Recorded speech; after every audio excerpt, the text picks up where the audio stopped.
రోజు సగినెట్టిపల్లి సూరిబాబు గారు పెసరట్లు వేస్తున్నాను. సగినెట్టిపల్లి వెళ్ళి సూరిబాబు గారు పెసరట్టు తిందామని వెళ్ళాం. కాకపోతే సగినెట్టిపల్లిలో సూరిబాబు గారు పెసరట్టు కనుమరుగైపోయింది.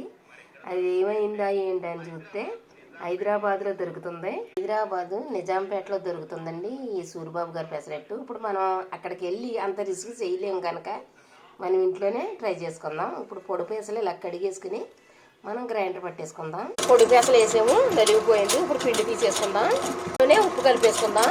గారికి ఇష్టమైన ఉప్మా పెసరట్టు వేస్తున్నాను. ఇప్పుడు ఈ సూరిబాబు గారి పెసరట్టు అనేది చాలా టేస్ట్. ముక్కలు ముక్కలు ముక్కలు కర్ర వీళ్ళు ఎప్పుడు వచ్చినా వంశీ గారు సూరిబాబు గారి హోటల్లోనే తినెళ్ళేవారు. వచ్చి హైదరాబాద్ నిజాంపేటలో ఉంటుంది ఈ హోటల్.